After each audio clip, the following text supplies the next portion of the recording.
नमस्कार, मैं अर्चना और आप देख रहे हैं हंगामा टाइम्स न्यूज़। होली के रंग हंगामा टाइम्स के संघ की कतार में आज हमारे साथ में जवाहर भवन इंदिरा भवन कर्मचारी महासंघ के अध्यक्ष सतीश कुमार पांडे जी। तो इस होली में वो क्या खास कर रहे हैं और लोगों के लिए क्या संदेश देना चाहेंगे, आइए चलते हैं उससे बातों का सिलसिला शुरू करते हैं। तो बहुत बहुत स्वागत है आपका सर हमारे हंगामा टाइम न्यूज़ चैनल में। तो होली पे क्या विशेष कर रहे हैं आप?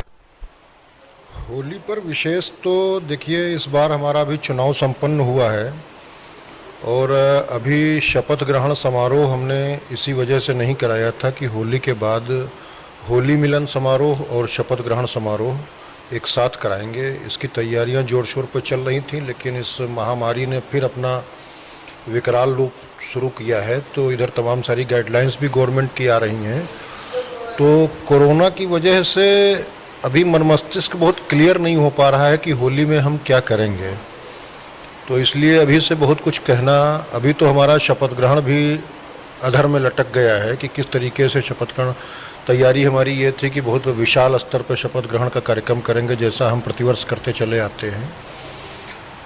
अब इस बार अब देखेंगे, अगर अनुमति लेने का प्रयास करेंगे, अनुमति मिल गई तो फिर जैसे प्रतिवर्ष होता था उसी तरीके से बड़े शानदार तरीके से यहाँ पर बाकायदा बड़ा पंडाल लग करके रंगारंग कार्यक्रम होता है, उस तरह से होगा। और कोविड-19 के जो प्रोटोकॉल्स हैं उसका पूरी तरह से पालन किया जाएगा। तो सर ये बताइए, जिस तरीके से कोरोना वायरस दिन प्रतिदिन बढ़ रहा है आपने बताया और खबरों में भी हम देख ही रहे हैं, तो कहीं ना कहीं पे क्या आपको लगता है कि होली पर पे इसका असर पड़ेगा? देखिए, निश्चित रूप से होली पर इसका बहुत व्यापक असर पड़ेगा और इससे लोग अभी तो तमाम सारे जैसे बच्चे हैं वो कह रहे हैं नहीं हम रंग नहीं खेलेंगे, बुजुर्ग हैं वो अपना किनारे कर रहे हैं होली से। एक दहशत तो लोगों में है, इस वजह से इसका प्रभाव त्यौहार पर पड़ेगा। और आपका विजय जो ऐतिहासिक विजय रही आपकी, 11वीं बार आपने संगठन के अध्यक्ष बन रहे हैं, उसके बाद आपका 2025 वोटों से आपकी विजय मिली, तो सभी संगठन के पदाधिकारियों और अपने संगठन के व्यक्तियों के लिए क्या कहना चाहेंगे? देखिए, मैं पहले भी आपके चैनल के माध्यम से मैं अपने कर्मचारी साथियों का आभार व्यक्त कर चुका हूं और पुनः एक बार आभार व्यक्त कर रहा हूं कि वो लगातार 11वीं बार उन लोगों ने हमारे ऊपर विश्वास व्यक्त किया है, तो उनके प्रति मैं हृदय की गहराइयों से आभार व्यक्त करता हूं। और उनके प्रति केवल इतना ही कहना चाहूँगा कि जो विश्वास आप हमारे ऊपर व्यक्त करते हो, मेरा प्रयास ये रहता है कि आपके विश्वास की कसौटी पर मैं खरा उतरूं और उसके लिए मैं निरंतर प्रयासरत रहता हूं। जैसे हर विभाग में कुछ ना कुछ करप्शन होता है, कुछ ना कुछ समस्याएं रहती हैं, तो आपके संगठन में लोग किस किस समस्याओं का समाधान लेने के लिए आते हैं? देखिए, बहुत सारी चीज़ें तो, बहुत सारी समस्याओं का निराकरण हम ऑलरेडी करा चुके हैं महासंघ के माध्यम से, लेकिन समस्याएं कभी ख़त्म नहीं होती हैं। समस्या एक ख़त्म होती है, दूसरी तैयार हो जाती है। तमाम सारी समस्याएं अभी कर्मचारियों की हैं जो 2004 के बाद भर्ती हुए हैं, उनको पेंशन का लाभ, नई पेंशन नीति ख़त्म करवा करके पुरानी पेंशन नीति का लाभ दिलवाना है। इस पर तमाम लड़ाइयाँ भी लड़ी गई हैं, लेकिन अभी तक किसी प्रकार की सफलता नहीं मिल पाई है। लड़ाई हमारी जारी है।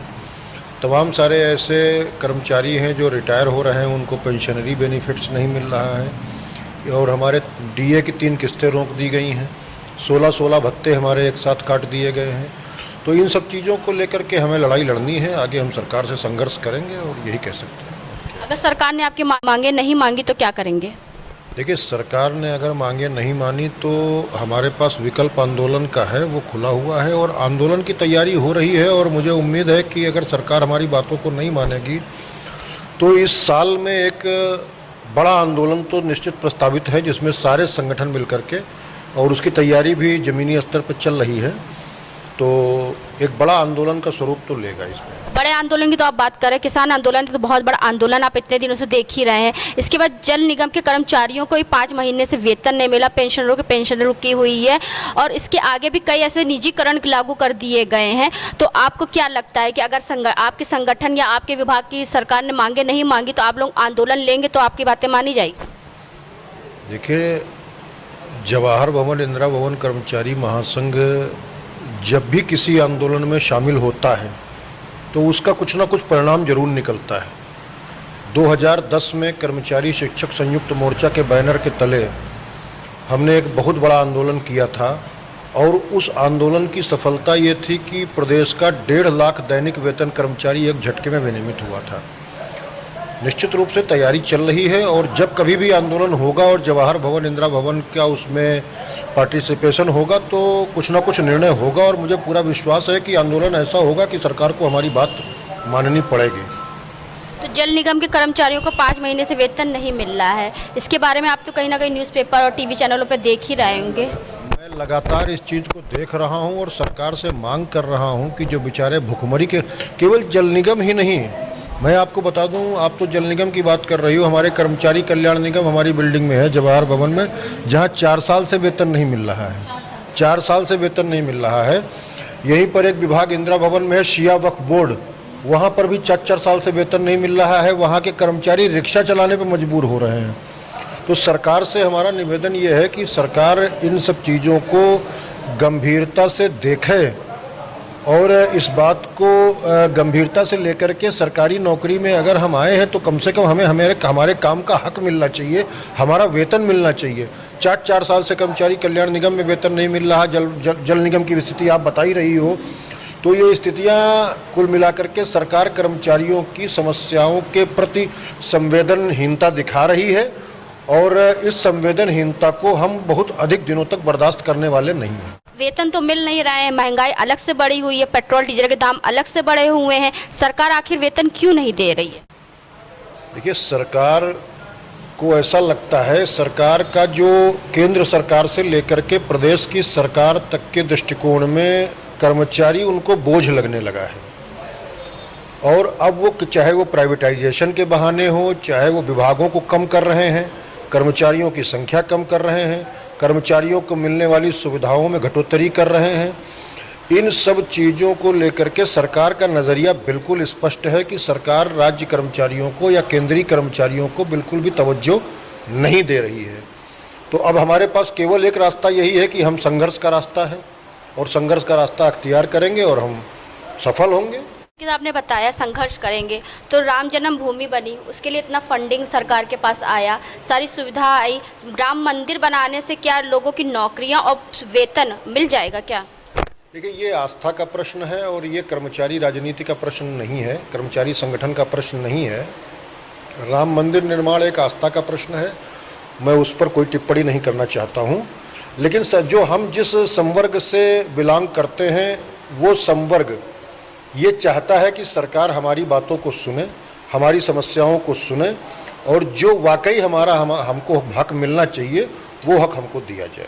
कोरोना वायरस दिन पर दिन बढ़ रहा है, सभी देशवासियों से क्या कहना चाहेंगे? जिस तरह की लापरवाही लोग करें, मास्क नहीं लगा रहे, सैनिटाइजर का इस्तेमाल नहीं कर रहे, तो इसके विषय में क्या कहना चाहेंगे? देखिए, सबसे पहले तो अभी होली का त्यौहार आने वाला है। मैं अपने जवाहर भवन, इंदिरा भवन कर्मचारियों के साथ साथ पूरे प्रदेश के कर्मचारियों के साथ साथ पूरे जन समुदाय से भी यही निवेदन करना चाहूँगा कि सरकार की जो भी गाइडलाइंस हैं कोविड-19 के बारे में उनका विधिवत पालन करें, क्योंकि दोबारा बहुत तेज़ी से ये बढ़ रहा है। तो जब हम अपने आप को बचाव करेंगे तभी सुरक्षित रह पाएंगे। कोई वैक्सीनेशन करवा रहा है तो वो भी अपने आप को ये मान के चले कि कोविड-19 के प्रोटोकॉल का पालन उसको भी करना है और बचाव है तो हम बच सकते हैं। और अगर हम आग में कूदने का काम करेंगे तो निश्चित रूप से कोरोना हमारे ऊपर हावी होगा और हम डैमेज होंगे। तो चलते आगे सवाल सतीश जी आपसे, इस होली जो महापर्व आ रहा है तो उस पर सभी देशवासियों को क्या संदेश देना चाहेंगे?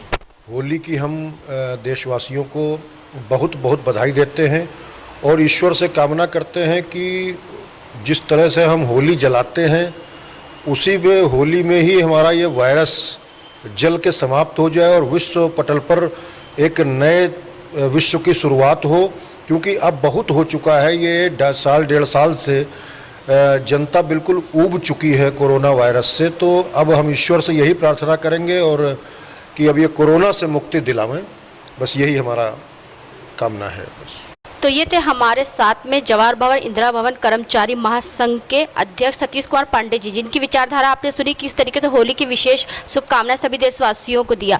हम और भी खास शख्सियतों से बात करेंगे, कभी और भी हम आपसे मिलेंगे। इसी के साथ मैं अर्चना आपसे इजाजत लेना चाहूँगी। धन्यवाद।